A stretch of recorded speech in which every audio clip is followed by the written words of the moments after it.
اعوذ باللہ من الشیطان الرجیم بسم اللہ الرحمن الرحیم الطلاق مرتان فامساک بمعروف او تسریح باحسان صدق اللہ العظیم۔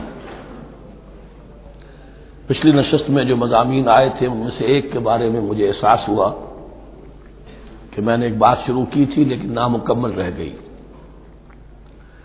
آیت الاختلاف کے بارے میں نے عرض کیا تھا کہ وحدت ادیان کے فلسفے کا ایک جز صحیح ہے، ایک غلط ہے۔ صحیح جز کی وضاحت تو ہو گئی کہ یہ تمام جتنے بھی دنیا میں مذاہب ہیں اور دین ہیں یہ سب اسی دین حق سے نکلی ہوئی شاخیں ہیں۔ دین حق سے پگڈنڈیاں مڑی ہیں، صراط مستقیم سے پگڈنڈی مڑی ہے، کوئی بہت دور نکل گئی اور اس کا یوں سمجھیے کہ پہچانی ہوئی صورت بھی پہچانی نہیں جاتی، اتنی دور ہو گئی کہ اس کا اس دین حق کے ساتھ اب کوئی رشتہ نظر ہی نہیں آتا۔ کچھ اتنے دور نہیں ہوئے، قدر قریب رہے، لیکن سب کی بنیاد ایک ہے۔ ظاہر بات ہے کہ حضرت آدم کی نسل سے بات شروع ہوئی ہے، حضرت آدم کی اولاد ایک ہی امت تھی، یہ تفرقے جو بھی ہوئے بعد میں ہوئے۔ تو وحدت ادیان اس اعتبار سے صحیح ہے کہ دنیا میں تمام ادیان، تمام نظام، تمام مذاہب جو ہیں وہ در حقیقت ایک ہی دین حق کی بگڑی ہوئی شکلیں ہیں، بدلی ہوئی شکلیں ہیں، لیکن اسی سے نکلی ہوئی شاخیں ہیں جنہوں نے شکلیں اپنی بدل لی ہیں۔ غلط حصہ یہ کہ اب جو یہ سب کچھ موجود ہے ان کو ایک کہنا یہ جہالت ہے۔ اب ان کو ظاہر بات ہے کہ ان کی شکلیں اتنی ہو چکی ہیں مختلف ایک دوسرے سے، اور اتنی ان میں تحریفات ہو چکی ہیں، اتنا تغیر و تبدل ہو چکا ہے کہ اب ان کو ایک کہنا موجودہ شکل میں یہ در حقیقت فتنہ ہے اور جہالت ہے۔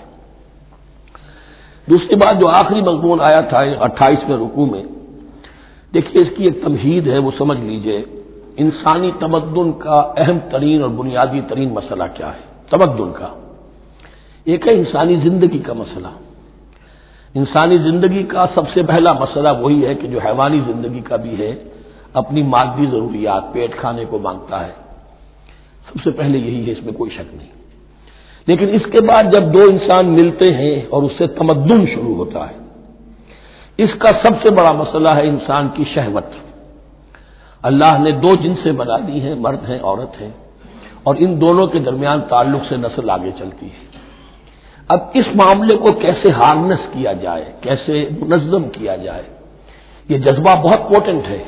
جو فرائڈ نے کہا ہے، بس وہ یوں سمجھیے کہ ذرا زیادہ مرچ مسالہ لگا دیا، ورنہ اس میں کوئی شک نہیں کہ یہ بہت ہی پوٹنٹ جذبہ ہے انسان کا۔ انسٹنکٹ جو ہے، سیکس کا انسٹنکٹ، وہ بہت مضبوط ہے، بہت قوی ہے۔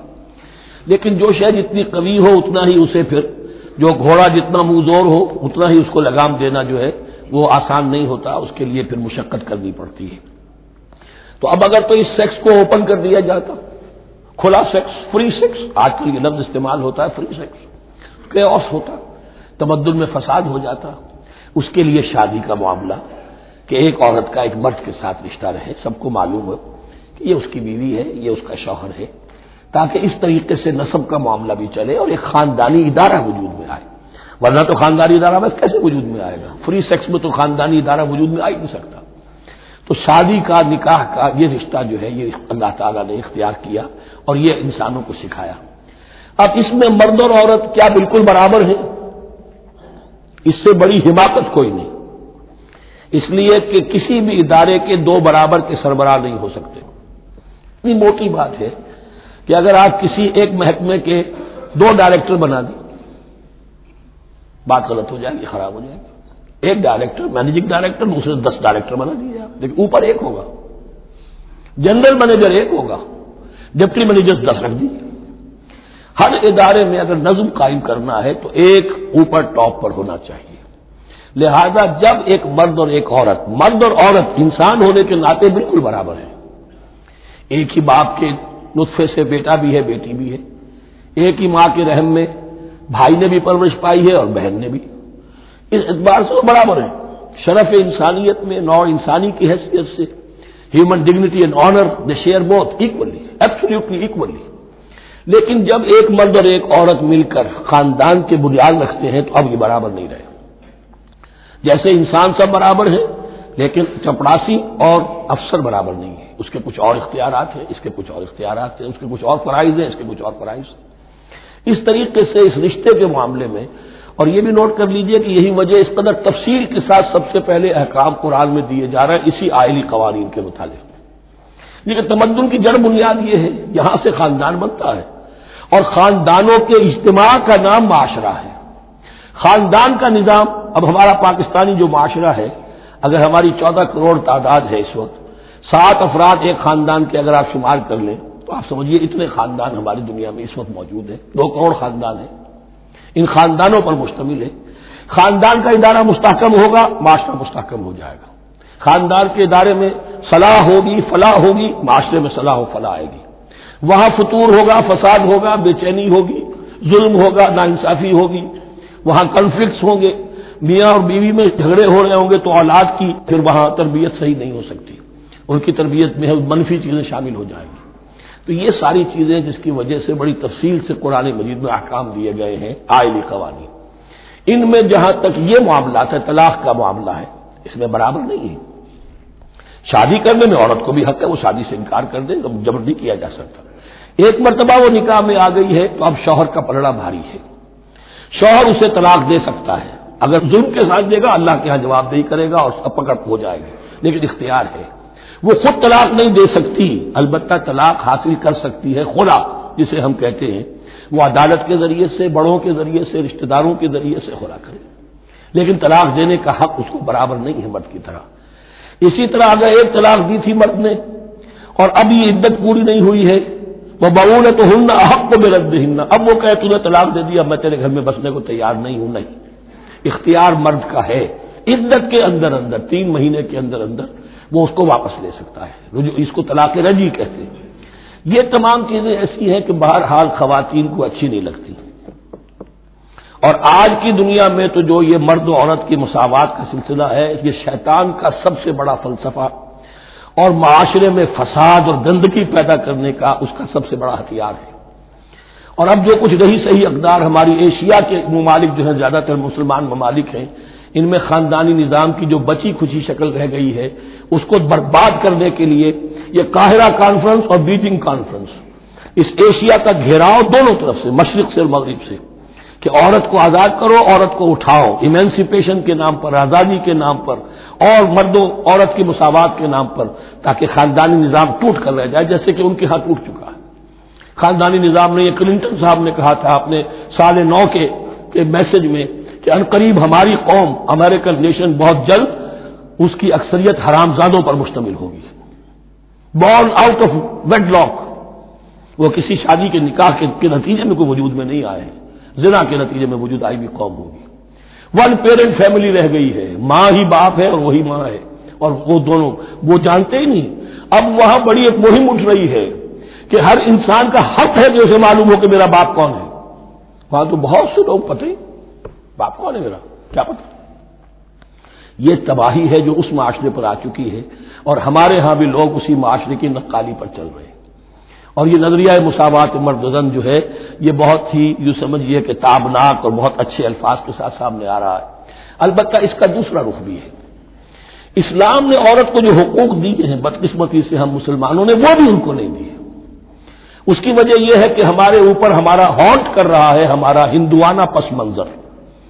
ہندوؤں کے معاشرے میں عورت کی کوئی حیثیت نہیں، نہ اس کی وراثت کا حق ہے، نہ وہ بیوہ ہو جائے تو جینے کا حق تھا اس کو، وہ تو پھر ستی ہو جانا چاہیے اس کو، اس کے لیے تو زندگی کا حق بھی نہیں ہے. وراثت تو بہت دور کی بات رہی، کوئی پراپرٹی کا کوئی سوال نہیں، کسی طرح کی کوئی حیثیت نہیں، کوئی لیگل اینٹی نہیں. لیکن ہم مسلمان تو ہو گئے، ہمارے آباء و اجداد، تربیت ہوئی نہیں، لہذا ہمارے اوپر وہی تصورات ہیں. عورت کو جو ہے پاؤں کی جوتی کی طرح سمجھنا، یہ جو کچھ ہم کر رہے ہیں ان کے جائز حقوق بھی انہیں نہیں دیتے. اس کے نتیجے میں ہم جو مغرب کا ہم پر حملہ ہے اس کو مؤثر کرنے میں گویا ہم مدد دے رہے ہیں.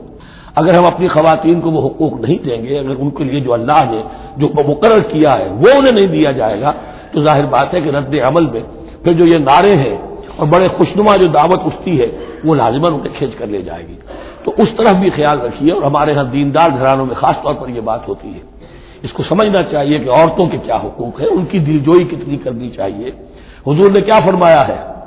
خیرکم خیرکم لأہلہ وانا خیر لأہلی، خیر منکم لأہلی. تم میں سے بہترین لوگ وہ اپنے گھر والوں کے لیے اچھے ہوں، بہترین لوگ وہ ہیں. ان کے حقوق کا لحاظ ہو، ان کے ساتھ سلوک ہو، ان کی دلجوئی ہو، ان کے احساسات کا بھی پاس کیا جائے۔ البتہ جہاں شریعت کا دین کا معاملہ آ جائے، نتھنگ ڈوئنگ، سیدھی سیدھی بات، یہ تلوار کی طرح آپ ننگے ہو جائیں اس وقت کہ یہ معاملہ دین کا ہے، اس میں میں تمہاری کوئی رعایت نہیں کر سکتا، ہاں میرے معاملات کے اندر جو بھی تم چاہو میں نرمی کروں گا، یہ ہو سکتا ہے۔ بس اس کو ذہن میں رکھیے، یہ کڑوی گولی ہے۔ وَلَهُنَّ مِثْلُ الَّذِي عَلَيْهِنَّ بِالْمَعْرُوفِ وَلِلرِّجَالِ عَلَيْهِنَّ دَرَجَةٌ۔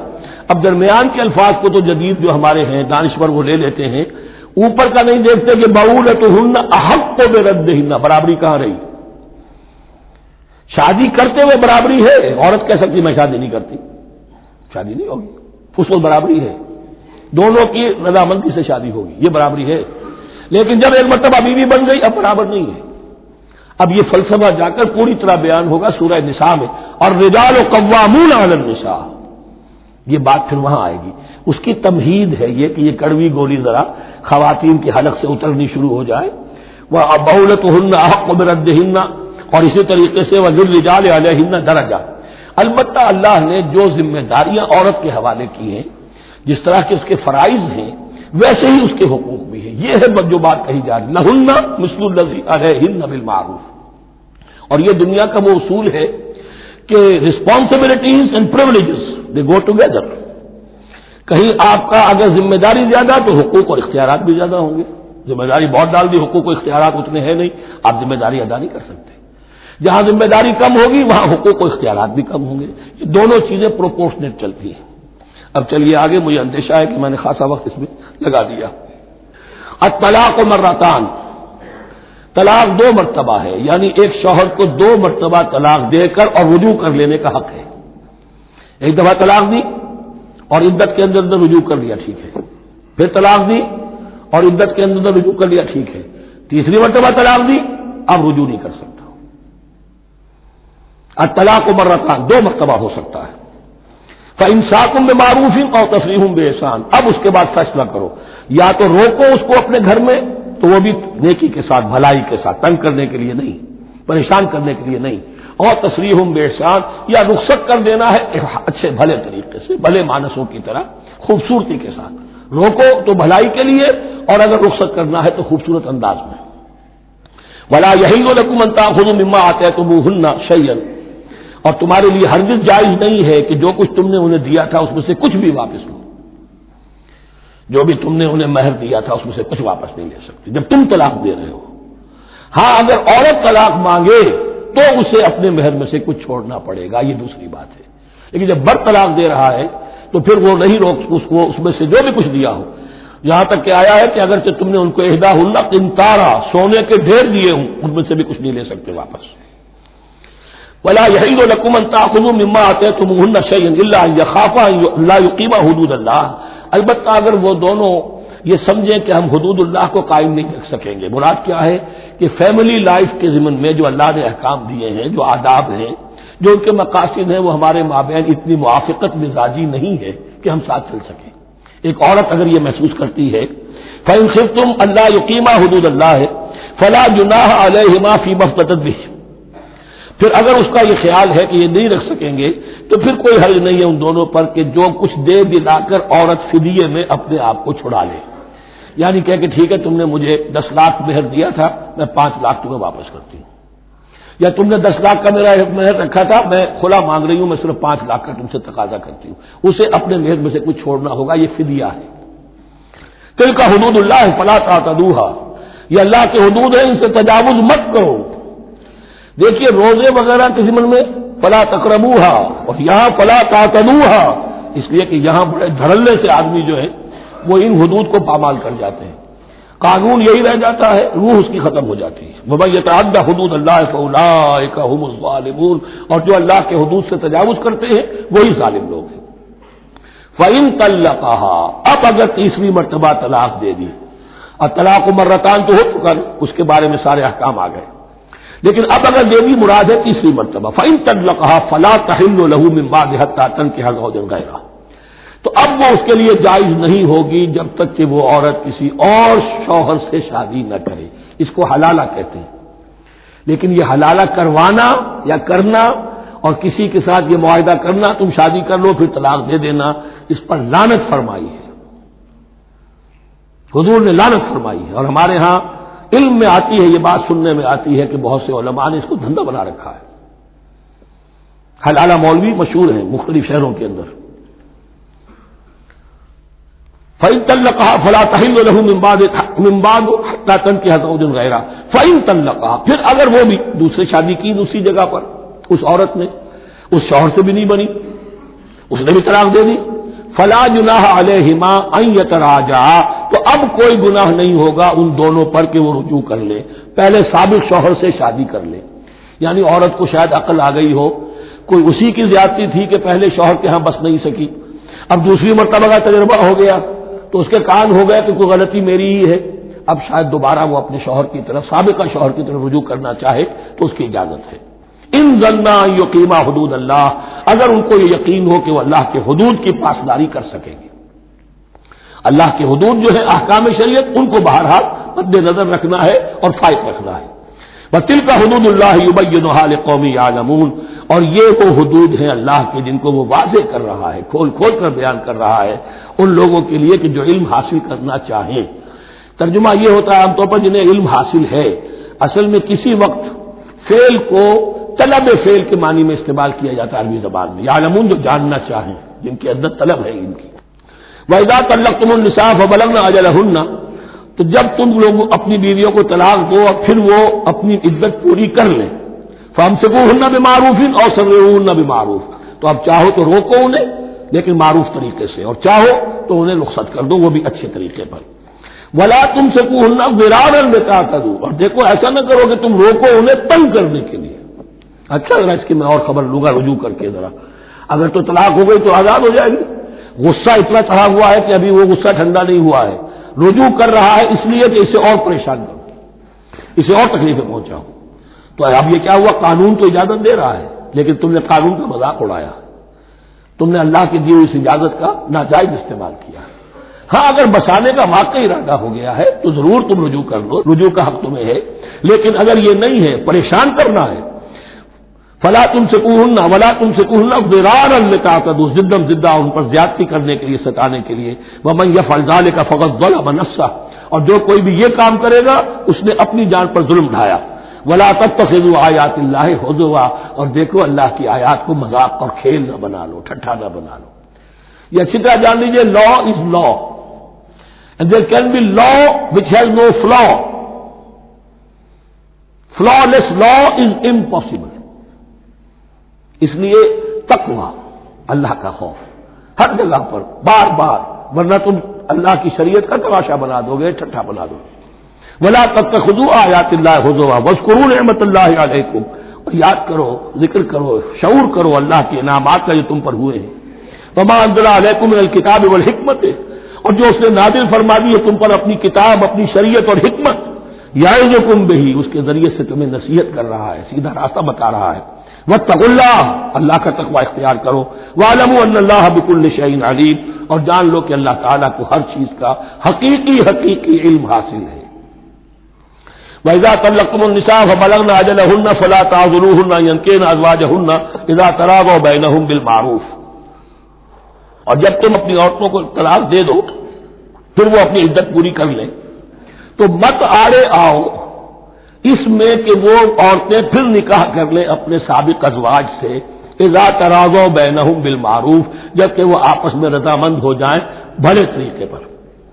یعنی اگر طلاق مغلظ نہیں ہے، دیکھیے ایک طلاق ہوتی ہے بائن، پہلی طلاق دوسری طلاق، یہ جب تک عدت ختم نہیں ہوئی طلاق رجعی کہلاتی ہے، جس کے دوران شوہر کو رجوع کرنے کا حق ہے۔ عدت پوری ہو گئی، اب یہ بائن ہو گئی، اب شوہر اور بیوی کا جو رشتہ ہے ٹوٹ گیا۔ اب اگر نکاح ہوگا تو دوبارہ ہوگا، اس میں عورت کی مرضی کو دخل ہے۔ عدت کے اندر عورت کی مرضی کو دخل نہیں ہے، لیکن عدت کے بعد اب عورت کو اختیار ہے، اب تو نکاح ثانی ہوگا، سوائے طلاق مغلظ کے۔ تیسری طلاق اگر ہو گئی ہے تو پھر جب تک اس کا نکاح کسی اور سے نہ ہو جائے، وہ بھی طلاق دے دے تو ان کے درمیان نکاح نہیں ہو سکتا۔ گویا کہ یہ دو طلاقوں کے بعد اگر پھر یہ لوگ جبکہ طلاق بائن ہو چکی ہو، وہی عورت وہی مرد پھر نکاح کرنا چاہیں تو اب تم آڑے مت آؤ۔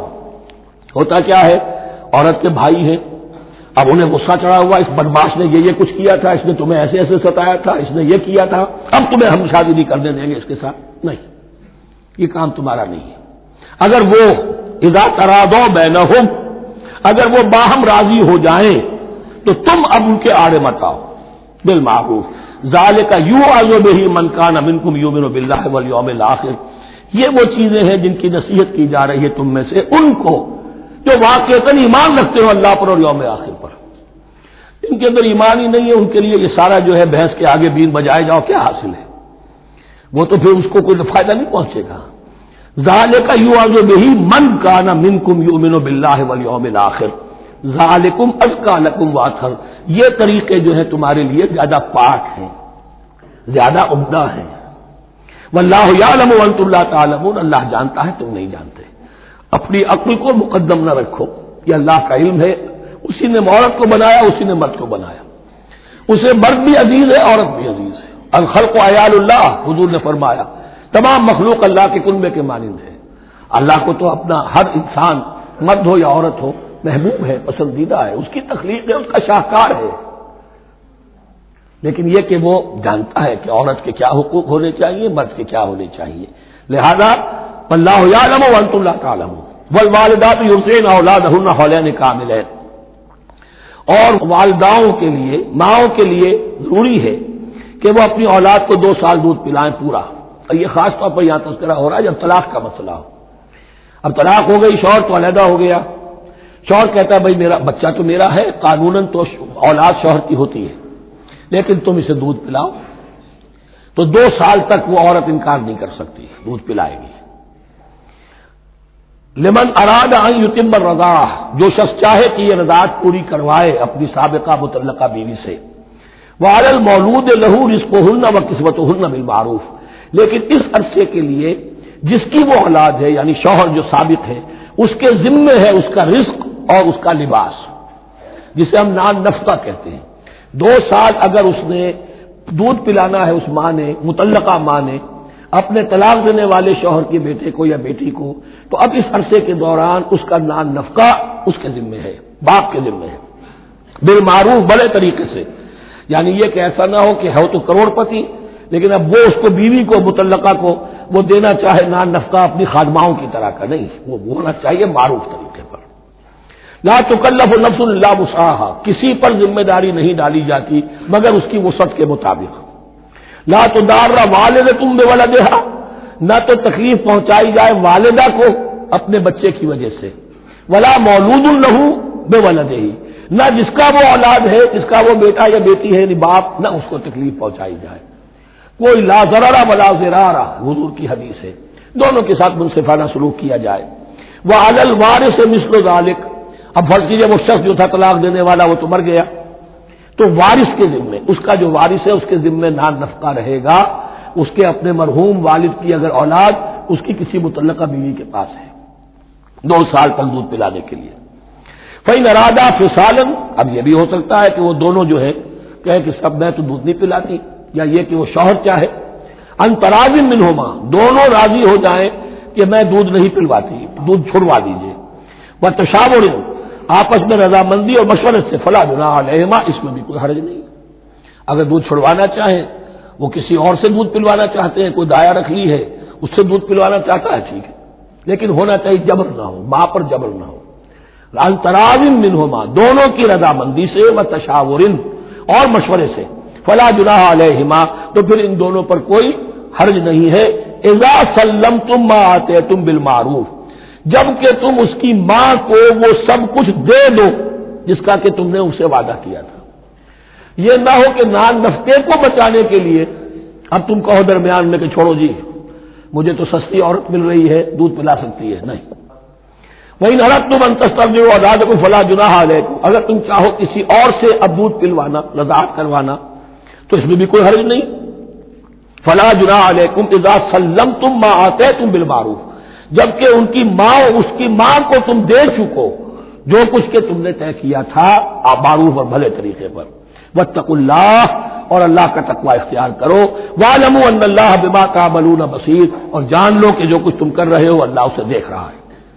والذین یتوفون منکم ویذرون ازواجا، اور وہ کہ جو تم میں سے وفات پا جائیں اور وہ چھوڑ جائیں بیویاں، یتربصن بانفسہن، اب یہ عدت جو تھی ایک تھی طلاق کی عدت، وہ 3 ماہواریاں آ جانا، 3 مہینے کا اندازن، اور ایک ہے جو فوت ہو گیا، اور بیوہ کی عدت کیا ہے؟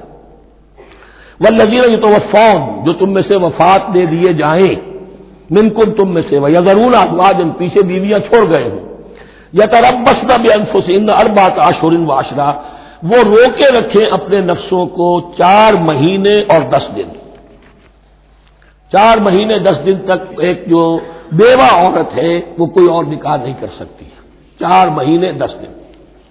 فَإِذَا بَلَغْنَ أَجَلَهُنَّ، اور جب وہ اپنی اس مدت تک پہنچ جائیں، یعنی پوری ہو گئی مدت عدت کی، فَلَا جُنَاحَ عَلَيْكُمْ فِيمَا فَعَلْنَ فِي أَنفُسِهِنَّ، تو تم پر کوئی گناہ نہیں ہے اس معاملے میں جو وہ اپنے بارے میں کرے۔ اب وہ آزاد ہے، نکاح کر سکتی ہے۔ اب تم روکنا چاہو، ہماری ناک کٹ جائے گی، یہ بیوہ بیٹھ نہیں سکی، اس سے رہا نہیں گیا، نہیں، غلط بات، تمہارا کوئی اختیار نہیں۔ لا جناح علیکم فیما فعلن فی انفسہن بالمعروف، کرے نیک طریقے سے، بھلے طریقے سے، شریعت کے مطابق، قواعد شریعت کے مطابق، تو تمہارا اختیار نہیں ہے کہ روکو۔ واللہ بما تعملون خبیر، اور جو کچھ تم کر رہے ہو اللہ اس سے باخبر ہے۔ ولا جناح علیکم فیما عرضتم به من خطبۃ النساء واکننتم فی انفسکم، اب یہ انہی بیواؤں کا ذکر ہو رہا ہے، تم پر کوئی حرج نہیں ہے کہ جو تم اشارے میں کوئی بات اور پیغام دینا چاہو کسی بیوہ کو، اشارے کنائے میں، لیکن یہ کہ اس میں عدت کے دوران نکاح تو نہیں ہو سکتا، اشارے کنائے میں یہ کچھ بات کہی جا سکتی ہے کہ مجھے دلچسپی ہے، شاید میں کوئی بھی طریقہ اختیار کیا جائے۔ او اکننتم فی انفسکم، یا اپنے دلوں میں چھپائے رکھو، تو اللہ کو کوئی اعتراض نہیں۔ اس میں یہ کہ ظاہر بات ہے کہ ایک آدمی علم اللہ انکم ستذکرونہن، اللہ کے علم میں ہے تمہیں ان کا خیال تو آئے گا ہی، آخر یہ عورت تھی، بیوہ ہو گئی ہے، اب میں اس سے شادی کر سکتا ہوں، آپ کو رغبت ہے اس کی طرف نکاح کی، تو اب کوئی آدمی سوچے میرے دل میں خیال آ رہا ہے بیوہ کے بارے میں، میں تو گناہ گار ہو گیا، میرا دل گناہ گار ہو گیا، نہیں، یہ قانون فطرت ہے۔ علم اللہ انکم ستذکرونہن، اللہ کے علم میں ہے ان کا خیال تو تمہیں آئے گا ہی۔ ولکن لا تواعدوہن سرا، لیکن ایسا نہ کرو کہ ان سے معاہدہ کر لو خفیہ خفیہ، طے ہو جائے، بات پکی ہو جائے، سرا الا ان تقولوا قولا معروفا، سوائے اس کے کہ کوئی معروف بات کہہ دی جائے جس سے انہیں اشارہ مل جائے، بس۔ ولا تعزموا عقدۃ النکاح حتی یبلغ الکتاب اجلہ، اور مت باندھو گراہ نکاح کی جب تک کہ قانون شریعت اپنی مدت پوری نہ کر لے، یعنی عدت جب تک پوری نہ ہو جائے۔ اب یہاں دیکھیے حتی یبلغ الکتاب، کتاب سے مراد شریعت، قانون شریعت، کتاب سے مراد یہاں کیا ہے کہ جو بھی قانون آ چکا ہے کتاب کے اندر، 4 مہینے 10 دن کے بعد نکاح اس سے پہلے نہیں ہوگا۔ وَاعْلَمُوا أَنَّ اللَّهَ يَعْلَمُ مَا فِي أَنفُسِكُمْ فَاحْذَرُوهُ، اور جان لو کہ اللہ خوب جانتا ہے جو تمہارے دلوں میں ہے، بس اس سے ڈرو، اس کی پکڑ سے بچو۔ وَاعْلَمُوا أَنَّ اللَّهَ غَفُورٌ حَلِيمٌ، اور یہ بھی جان لو اللہ غفور بھی ہے، بخشنے والا بھی ہے، وہ خطا ہو گئی ہے، استغفار کرو، توبہ کرو، اللہ معاف فرمائے گا۔ اور حلیم ہے، وہ فوراً نہیں پکڑتا بلکہ ڈھیل دیتا ہے، مہلت دیتا ہے، اگر چاہو تو تم توبہ کر لو۔ لا جناح علیکم ان طلقتم النساء ما لم تمسوهن او تفرضوا لهن فریضہ، تم پر کوئی گناہ نہیں ہے کہ تم ایسی بیویوں کو طلاق دے دو کہ جن کو نہ تو تم نے اب تک چھوا ہو اور نہ ان کے لیے مہر مقرر کیا ہو۔ یہ ہو جاتا تھا نکاح جو ہے بچپن میں بھی کر دیے جاتے تھے، لیکن ابھی کوئی نوبت نہیں آئی ہے، نکاح تو ہو گیا لیکن نہ کوئی مہر مقرر ہوا ہے نہ کوئی ان کی ملاقات ہوئی ہے، تو اگر ایسا کرو گے تو تم طلاق دے سکتے ہو۔ وَمَتِّعُوهُنَّ، لیکن شرافت کا تقاضا یہ ہے کہ جو لڑکی تم سے منسوب رہی ہے، اب اگر وہ رشتہ توڑ رہے ہو تو اسے کچھ دے دلا کر، اسے کچھ نہ کچھ متاع، کچھ سامان دنیاوی دے کر۔ مَتِّعُوهُنَّ عَلَى الْمُوسِعِ قَدَرُهُ وَعَلَى الْمُقْتِرِ قَدَرُهُ، جو وسعت والا ہے، جس کو کشائش حاصل ہے، غنی ہے، وہ اپنی حیثیت کے مطابق، اور جو تندست ہے وہ اپنی حیثیت کے مطابق۔ متاعًا بالمعروف، اور یہ ساز و سامان دینا جو ہے یہ بھی بھلے انداز میں ہو، ایسا نہ ہو جو خیرات دی جا رہی ہو۔ حقاً علی المحسنین، یہ حق ہے محسنین پر، یہ سمجھے کہ ہم پر اللہ تعالیٰ کی طرف سے عائد کردہ یہ ذمہ داری ہے۔ وَإِن طَلَّقْتُمُوهُنَّ مِن قَبْلِ أَن تَمَسُّوهُنَّ وَقَدْ فَرَضْتُمْ لَهُنَّ فَرِيضَةً، اور اگر دوسری شکل یہ ہے کہ تم نے طلاق دی ایسی بیوی کو کہ جس کو تم نے چھوا تو نہیں ہے، لیکن مہر مقرر ہو چکا تھا. فنصف ما فرضتم، تو اب آدھا مہر جو ہے جو تم نے فرض کیا تھا، جو طے کیا تھا، اس کا آدھا تو تمہیں دینا ہی دینا ہے.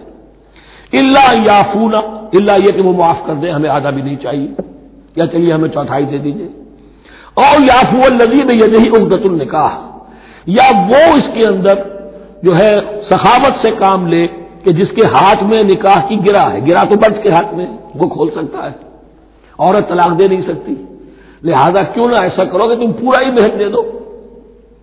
فرمایا وان تعفو، اگر تم درگزر کرو اور زیادہ دو، اقرب للتقوی، یہ تقوی سے قریب تر ہے. ولا تنسبوا الفضل بینکم، اپنے مابین احسان کرنا مت بھولو، اور اپنے مابین جو فضیلت اللہ نے تمہیں دی ہے عورتوں پر اس کو مت بھولو.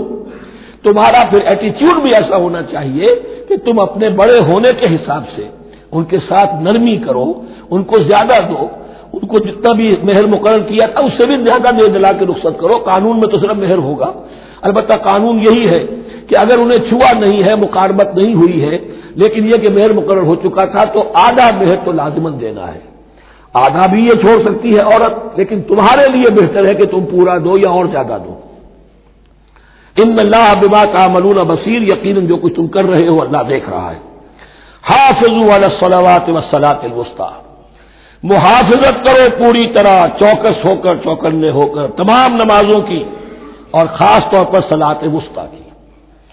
یعنی بار بار جو آ رہا ہے جان لو اللہ جانتا ہے، جان لو اللہ دیکھ رہا ہے، جو کچھ تم کر رہے ہو اللہ کی نگاہ میں ہے، جو کچھ تم کر رہے ہو اللہ باخبر ہے. یہ سارا کچھ جو ہے یہ اللہ کی یاد ذہن میں برقرار رکھنے کے لیے تمہیں نماز دی گئی ہے.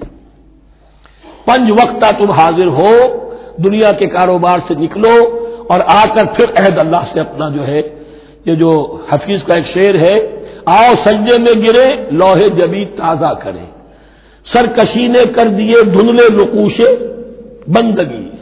آؤ سجدے میں گرے لوح جبین تازہ کرے. یہاں پر جو ہمارا بندگی کا نقش تھا سرکشی کی وجہ سے وہ دھندلے ہو گئے ہیں. سرکشی نے کر دیے دھندلے نقوش بندگی، آؤ سجدے میں گرے لوح جبین تازہ کریں، کہ پھر اس پر اللہ تعالیٰ کے ساتھ جو عہد کیا ہے ایاک نعبد و ایاک نستعین اسے پھر تازہ کریں. حافظوا علی الصلوات والصلاۃ الوسطی، صلاۃ وسطی کے بارے میں بہت سے اقوال ہیں، لیکن عام طور پر اس سے مراد عصر کی نماز لی گئی ہے. دن میں 2 نمازیں اس سے پہلے ہیں، فجر ہے، ظہر ہے، 2 پھر بعد میں ہے، مغرب عشاء ہے. وقوموا للہ قانتین، اور کھڑے ہوا کرو اللہ کے سامنے پورے ادب کے ساتھ. یعنی ایک تو رکوع ہے جس میں جھکنا ہے، سجدہ ہے جھکنے کی انتہا ہے، قیام بھی قنوت کے ساتھ ہو، معلوم ہو کہ ایک بندہ اپنے آقا کے سامنے کھڑا ہے. اس کے کھڑے ہونے کے انداز میں بھی معلوم ہو کہ تواضع ہے، عجز ہے. فَإِنْ خِفْتُمْ فَرِجَالًا أَوْ رُكْبَانًا، اور اگر تم خوف کی حالت میں ہو تو چاہے پیادہ چلتے ہوئے، سفر کرتے ہوئے، دشمن پیچھا کر رہا ہے، آپ کہیں جا رہے ہیں تو چاہے اب رکیں گے نماز پڑھیں گے تو وہ تعاقب میں قریب آ جائے گا، تو رجالن چلتے ہوئے، یا کہیں جلدی جانا ہے اور وہاں پر ابھی فوری طور پر حملہ کرنا ہے تو اس میں یہ ہے کہ جنگ کی حالت میں یہ رعایتیں ہیں. چلتے ہوئے اور رکبانہ یا سوار ہونے کی حالت میں بھی نماز پڑھی جا سکتی ہے. فَإِذَا أَمِنْتُمْ، لیکن پھر جب امن میں ہو جاؤ، فَاذْكُرُوا اللَّهَ كَمَا عَلَّمَكُمْ، پھر اللہ کو یاد کرو جیسے کہ تمہیں اس نے سکھایا ہے. کس نے سکھایا ہے؟ محمد الرسول اللہ نے. صلوا كما رأيتموني أصلي، نماز پڑھو جیسے کہ تم مجھے دیکھتے ہو میں نماز پڑھتا ہوں. وہ ہے اللہ کا سکھایا ہوا. اس لیے کہ یہ بھی ثابت ہے روایات سے کہ حضرت جبرائیل نے آ کر حضور کو نماز پڑھائی ہے، 2 دن پڑھائی ہے. ایک دن 5 نمازیں اول وقت میں پڑھائی، دوسرے دن 5 نمازیں آخری وقت میں پڑھائی، اور بتا دیا کہ ان نمازوں کا وقت ان اوقات کے دوران ہے. تو معلم جو ہے حضور کے نماز کے معاملے میں حضرت جبرائیل ہے، اور اب حضور جو ہے پوری امت کے لیے معلم ہے. فَإِذَا أَمِنْتُمْ فَاذْكُرُوا اللَّهَ كَمَا عَلَّمَكُم مَّا لَمْ تَكُونُوا تَعْلَمُونَ، جو کچھ تم نہیں جانتے تھے اللہ نے تمہیں سکھایا ہے. وَالَّذِينَ يَتَوَفَّوْنَ مِنكُمْ وَيَذَرُونَ أَزْوَاجًا، اور پھر دوبارہ لوٹ کر معاملہ آ رہا ہے بیواؤں کا، اور جو لوگ تم میں سے وفات دے دیے جائیں اور وہ چھوڑ جائیں پیچھے بیویاں، وصیۃ لازواجہم متاع الی الحول غیر اخراج، تو اپنی بیویوں کے لیے وصیت لازمن کریں 1 سال تک کے لیے نان نفقے کی، اور بغیر اس کے کہ انہیں گھروں سے نکالا جائے. اب یوں سمجھیے اس کو، ایک شخص فوت ہوا، 4 بیویاں ہیں، ایک کے ہاں اولاد تھی، بیٹا تو اسی کا ہے، باقی تین تو اس کی جو ہیں سوتیلی مائیں ہیں۔ ایک ماں کو تو وہ اپنی ماں سمجھ کر اس کی خدمت کرے گا، باقی تین کو لائبلٹی سمجھے گا۔ تو فرمایا ایسا نہ ہو کہ فوراً نکال دو کہ جاؤ اپنا راستہ لو، جس سے تمہاری شادی تھی وہ گیا۔ 1 سال کے لیے انہیں گھر سے نہ نکالا جائے اور ان کا دان نفقہ دیا جائے۔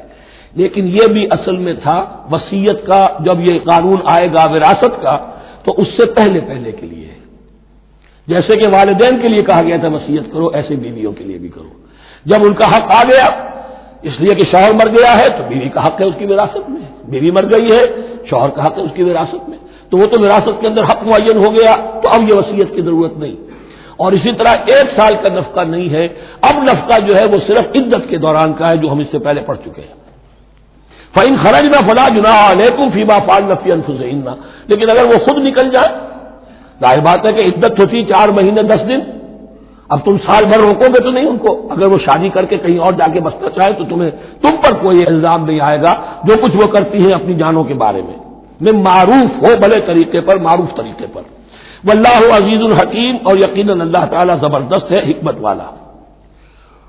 وللمطلقات متاع بالمعروف، اسی طرح مطلقات کے لیے بھی ساز و سامان زندگی کی ضروریات ہے معروف طریقے پر، حقا علی المتقین، لیکن یہ ہے عدت کے وقت تک کے لیے۔ اسی معاملے میں شاہبانو کیس میں ایک جو فیصلہ دیا تھا، یہ کلکتہ ہائی کورٹ نے، اس پر پھر ہندوستان میں ایجیٹیشن ہوا۔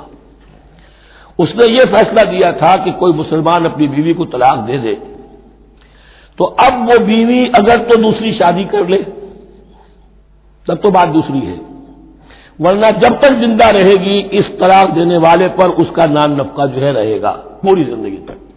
اس پر مسلمانوں نے کہا، بھارت کے مسلمانوں نے، یہ ہماری شریعت میں دخل اندازی ہے، شریعت نے صرف عدت تک کا حق رکھا ہے مطلقہ کے لیے، تم ساری زندگی کہاں سے لا رہے ہو؟ پھر وہ فساد ہوا، پھر بہت سے لوگوں نے جانیں دی، پھر جو ہے ایجیٹیشن ہوا، لیکن پھر راجیو گاندھی کو گھٹنے ٹیکنے پڑے اور پھر قانون بنا دیا گیا بھارت میں کہ کوئی عدالت ہندوستان کی including supreme court of India مسلمانوں کے آئلی قوانین میں دخل نہیں دے سکتی۔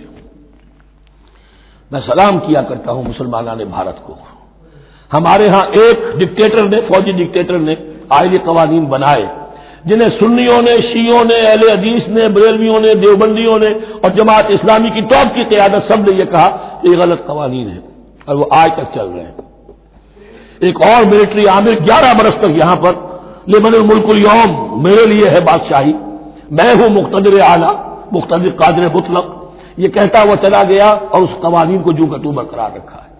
اسی پر بھی میں نے شورا سے استعفیٰ دیا تھا ان کے، لیکن مسلمانوں نے وہاں پر یہ بات بھی نہیں ہونے دی کہ جب قرآن شریعت کا حکم جو ہے وہ یہ ہے کہ مطلقہ کو عدت تک کے لیے دان نفقہ ہے تو ساری زندگی کا کوئی معاملہ نہیں۔ کذالک یبین اللہ لکم آیاتہ لعلکم تعقلون، اسی طرح اللہ تعالیٰ تمہارے لیے اپنی آیات کو واضح کر رہا ہے تاکہ تم عقل سے کام لو اور سمجھو۔ اب جو 2 رکوع اگلے آ رہے ہیں یہ بڑے اہم ہیں اس اعتبار سے کہ یہ تاریخ بنی اسرائیل کا غزوہ بدر ہے جس کا تذکرہ ہوگا۔ میں ایک بات آپ کو بنی اسرائیل کی تاریخ کی بتا چکا ہوں کہ جب حضرت موسیٰ کے انتقال کے بعد یوشع ابن نون کی سرکردگی میں انہوں نے جہاد کیا، قتال کیا تو فلسطین فتح ہو گیا، لیکن انہوں نے چھوٹی چھوٹی حکومتیں 12 بنا لی اور آپس میں لڑتے بھی رہے۔ لیکن 300 برس کے بعد پھر صورتحال پیدا ہوئی، وہ واقعہ ہوگا جو اب سامنے آ رہا ہے کہ جب ان کے اوپر دنیا تنگ ہو گئی، آس پاس کے جو کافر اور مشرک لوگ تھے انہوں نے انہیں دبا لیا، بہت سو کو ان کے گھروں سے، ان کے ملکوں سے نکال دیا، تو پھر تنگ آ کر انہوں نے کہا اس وقت کے نبی سے کہ ہمارے لیے کوئی بادشاہ بنا دیجئے، سپہ سالار بنا دیجئے، اب اللہ کی راہ میں جنگ کریں گے۔ تو وہ جو جنگ ہوئی ہے طالوت اور جالوت کی، اس جنگ کے بعد سے خلافت راشدہ شروع ہوئی ہے دور بنی اسرائیل کی۔ گویا کہ خلافت راشدہ دور بنی اسرائیل کی 300 برس بعد آئی ہے ان کے رسول کے انتقال کے، جبکہ خلافت راشدہ اس امت مسلمہ کی متصل ہے رسول اللہ صلی اللہ علیہ وسلم کے زمانے کے ساتھ، اس لیے کہ صحابہ نے جانیں دی، خون دیا، قربانیاں دی، اور اس کے نتیجے میں حضور کی زندگی ہی میں دین غالب ہو گیا، اسلامی ریاست قائم ہو گئی۔ تو ظاہر بات ہے اس کے بعد آپ کے انتقال کے بعد خلافت کا دور شروع ہو گیا، لیکن وہاں یہ سارے سال 300 برس گزرے ہیں، اس کے بعد ان کا دور خلافت آیا ہے، اور اس میں بھی 3 خلافتیں ہیں کہ جو متفق علیہ ہے، ویسے وہاں تو وہ نبوتیں ہیں، طالوت علیہ السلام، داؤد علیہ السلام اور سلیمان علیہ السلام، چوتھی خلافت پر آ کر تقسیم ہو گئی ہے، جیسے حضرت علی کے زمانے میں چوتھی خلافت میں عالم اسلام جو ہے دارالاسلام منقسم ہو گیا کہ مصر اور شام نے حضرت علی کی خلافت کو تسلیم نہیں کیا۔ اسی طرح حضرت سلیمان کے دو بیٹوں میں پھر ان کی مملکت تقسیم ہو گئی، ایک اسرائیل اور ایک یہودیہ، یہ دو ریاستیں وجود میں آئی، یہودی۔ بہرحال یہ جو واقعہ تھا کہ جس کے بعد خلافت راشدہ شروع ہو رہی ہے، اسلام کا غلبہ شروع ہو رہا ہے حضرت موسیٰ کی تاریخ میں، وہ ہے طالوت اور جالوت کی جنگ، اس کے لیے اب یہاں پر تذکرہ ہو رہا ہے، اور یہ بھی ایک آئینہ دکھایا جا رہا ہے صحابہ کرام کو، اب یہی مرحلہ تمہیں درپیش ہے۔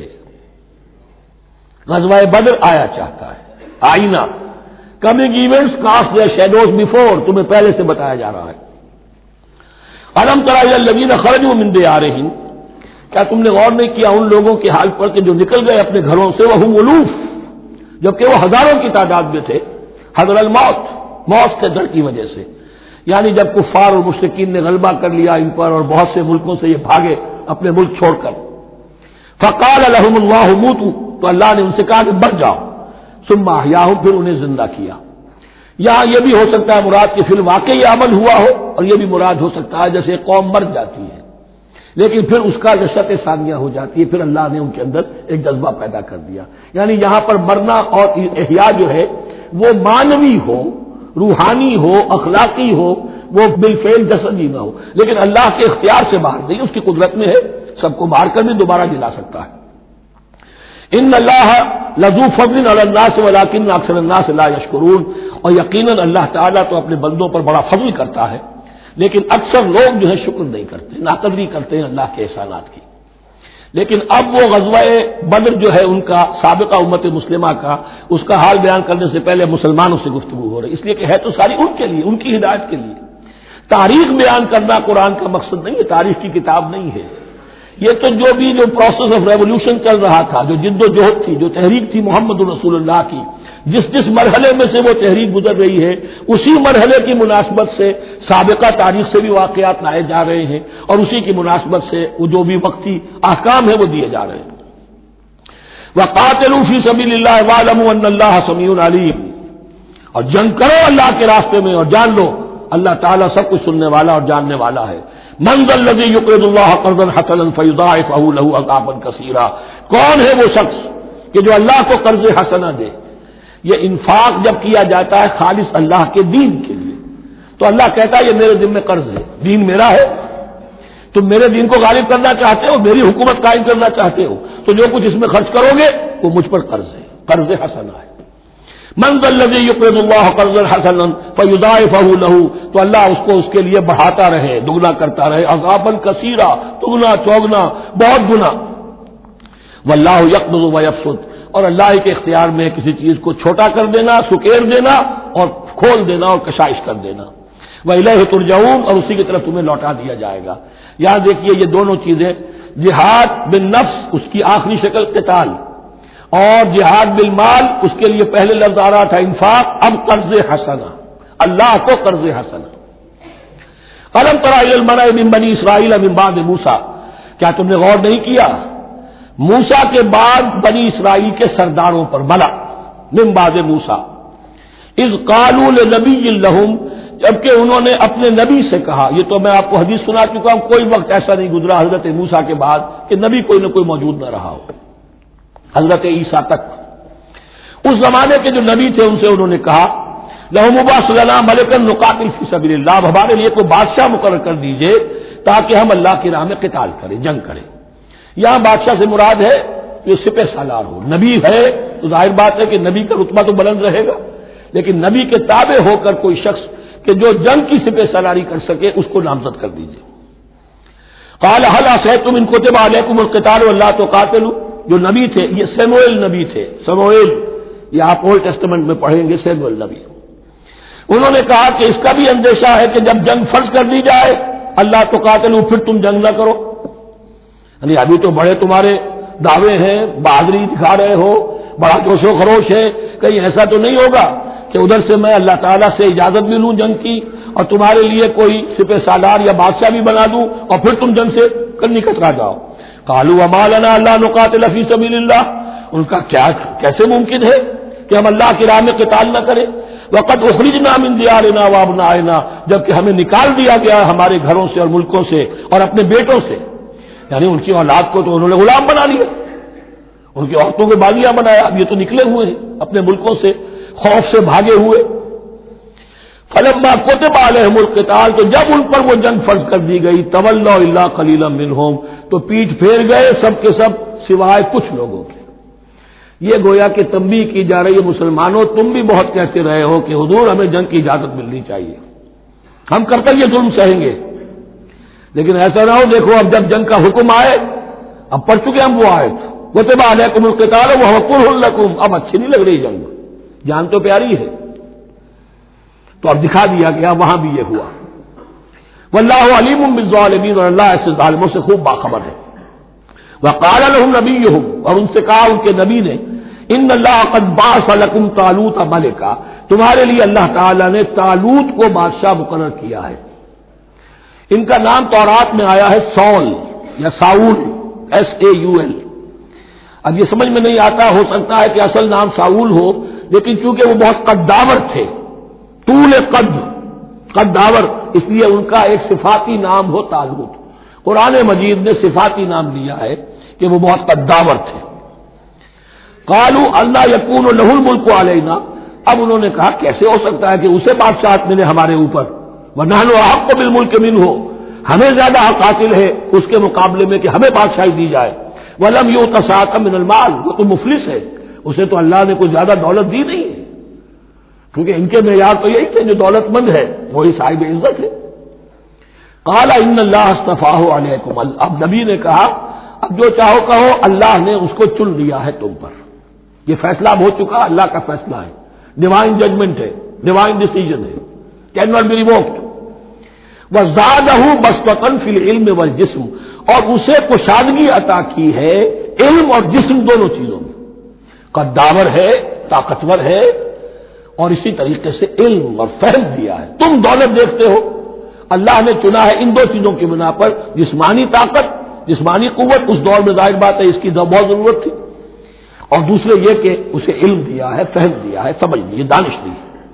واللہ یؤتی ملکہ من یشاء، اور اللہ تعالیٰ جس کو چاہتا ہے اپنی بادشاہت دے دیتا ہے۔ واللہ واسع علیم، اللہ بہت سمائی والا ہے، واسع، اس کی وسعت جو ہے وہ اتھا ہے، اور علیم، اور سب کچھ واسع علیم، جاننے والا ہے، یعنی وہ جس کو جو کچھ دیتا ہے بربدائے علم دیتا ہے، کون اس کا مستحق ہے۔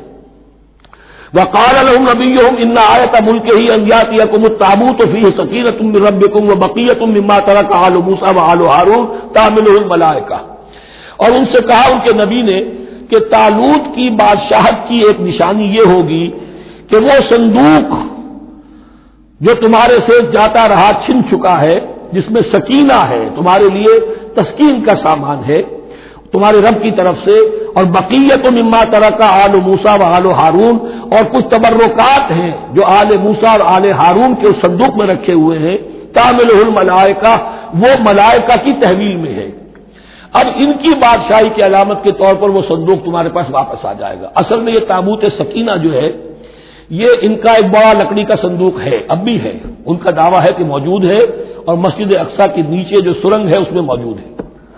بعض ذرائع سے فوٹو لے کر بھی انہوں نے ڈاکومنٹری فلم بھی ابھی دکھا دی ہے کہ موجود ہے۔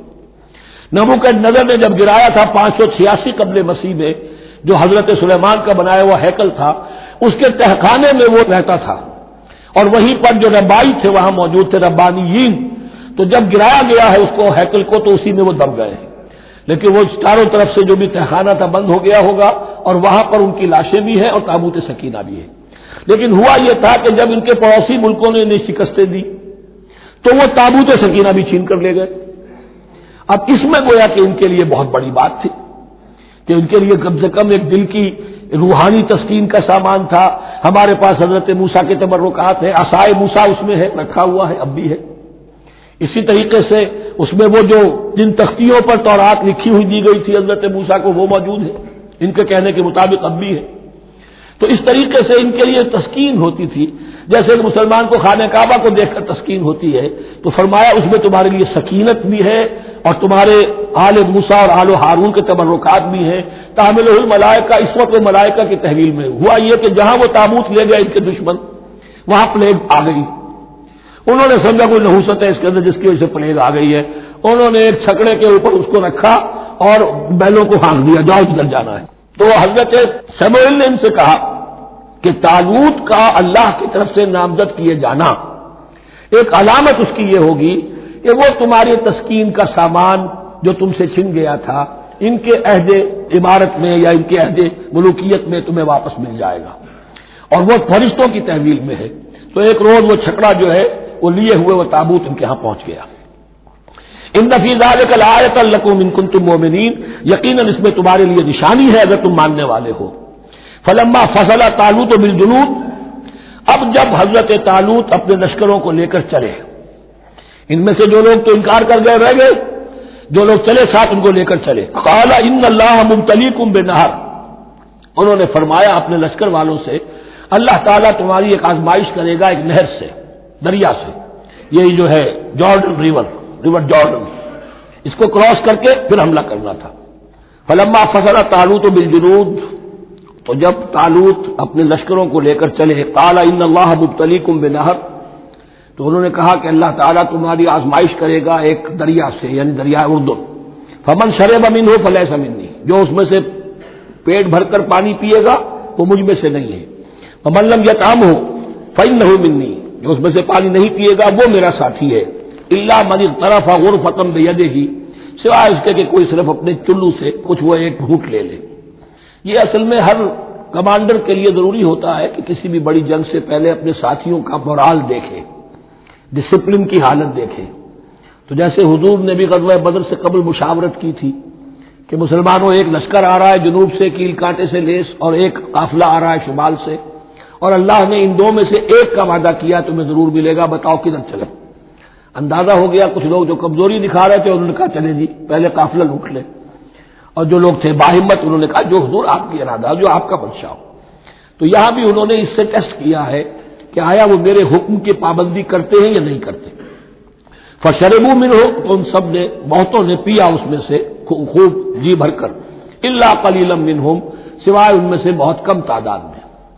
فلما جاوزہ هو والذین آمنوا معه, تو جب گزرے اس دریا کے پار اترے وہ اور وہ لوگ جو ان کے ساتھ ساتھیہ اہل ایمان رہ گئے تھے. یعنی پہلی سکریننگ پہلے ہو چکی تھی جو قتال ہی کے منکر ہو گئے تھے, اور اس کے بعد دوسری ہو گئی ہے کہ جو اس چھلنی میں سے نہیں نکل سکے, وہ پانی پی کر بے سدھ ہو گئے.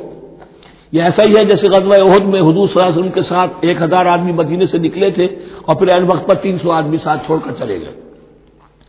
تو جب انہوں نے دریا پار کر لیا انہوں نے اور ان کے ساتھی اہل ایمان نے, قالوا لا طاقت لنا اليوم بجالوت وجنودہ, تو انہوں نے کہا کہ ہمارے اندر تو واقعتاً طاقت نہیں ہے کہ ہم جالوت کا اور اس کے لشکروں کا مقابلہ کر سکیں. یہ گولیت جس کو کہتے ہیں جالوت, یہ بڑا قوی ہیکل انسان تھا, اور اس کا جو زرہ بختر تھا وہ اتنا پورا جسم ڈھکا ہوا کہ سوائے آنکھ کے سوراخ کے اور کچھ نہیں تھا اس میں, جو نظر ہی نہیں آتا تھا. تو اس نے مبارزت کی اور کوئی بھی مقابلے پر نہیں آ رہا تھا. قال الذين يظنون انهم ملاقو الله كم من فئة قليلة غلبت فئة كثيرة باذن الله, تو کہا ان لوگوں نے جو یقین رکھتے تھے کہ اللہ سے ملاقات کرنی ہے. کئی مرتبہ ایسا ہوا ہے, کتنی مرتبہ ایسا ہوا ہے کہ چھوٹی جماعت غالب آ گئی ہے بڑی جماعت پر اللہ کے حکم سے. یعنی آگے بڑھو, ہمت کرو, اپنی جو ہے کم ہمتی کا ثبوت نہ دو, اللہ تعالیٰ کی نصرت سے اللہ کی مدد سے تمہیں فتح حاصل ہو جائے گی. واللہ مع الصابرین, اللہ تو صابروں کے ساتھ ہے. فلما برزوا لجالوت وجنودہ, تو جب وہ سامنے آئے جالوت اور اس کے لشکروں کے, برزا ظاہر ہو جانا, سامنے آمنے سامنے آ جانا. اب ادھر ان کا لشکر ہے طالوت علیہ السلام کا, اور ادھر وہ جالوت کا لشکر ہے. قالوا, اب انہوں نے دعا کی, ربنا افرغ علینا صبرا, اے اللہ ہم پر صبر اڈھیل دے. یہ افرغ کا لفظ ہوتا ہے کسی برتن سے پانی اس طرح گرا دینا کسی کے اوپر کہ وہ برتن خالی ہو جائے, گھڑوں پانی ڈال دینا یا کچھ اور برتن میں سے. افرغ علینا صبرا, ہم پر صبر اڈھیل دے, صبر کی بارش فرما دے. ربنا افرغ علینا صبرا وثبت اقدامنا, اور ہمارے قدموں کو جما دے. وانصرنا علی القوم الکافرین, اور ہماری مدد فرما ان کافروں کے مقابلے میں. یہی دعا گویا کہ تلقین کی جا رہی ہے اہل ایمان کو کہ جب بدر کے موقع پر تمہارا مقابلہ ہوگا تو تمہیں یہ دعا کرنی چاہیے، فَهَزَمُوهُمْ بِإِذْنِ اللَّهِ، تو انہوں نے بھگا دیا ان کو اللہ کے حکم سے، اللہ کے اذن سے، اللہ کی مشیت سے۔ وَقَتَلَ داؤد جالوت، اور قتل کیا جالوت کو داؤد نے۔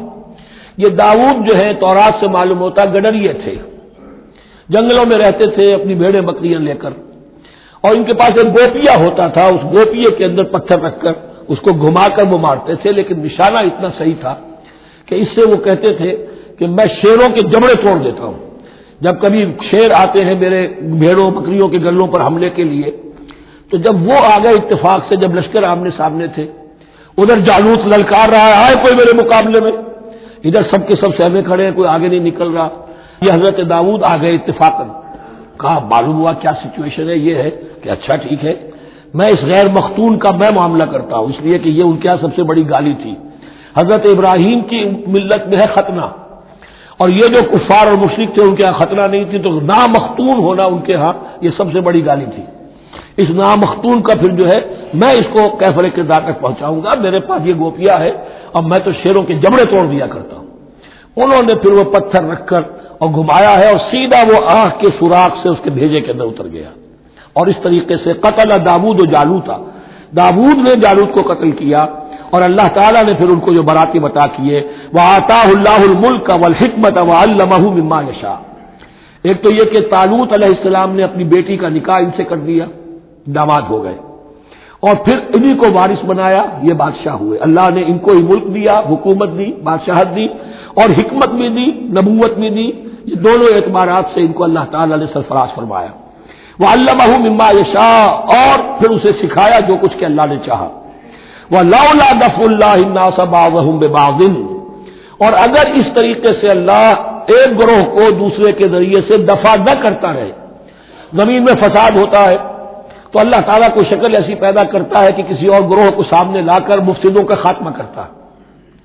اگر ایسا نہ ہوتا، وَلَوْلَا دَفْعُ اللَّهِ النَّاسَ بَعْضَهُم بِبَعْضٍ لَفَسَدَتِ الْأَرْضُ، تو زمین میں فساد ہی فساد پھیل گیا ہوتا۔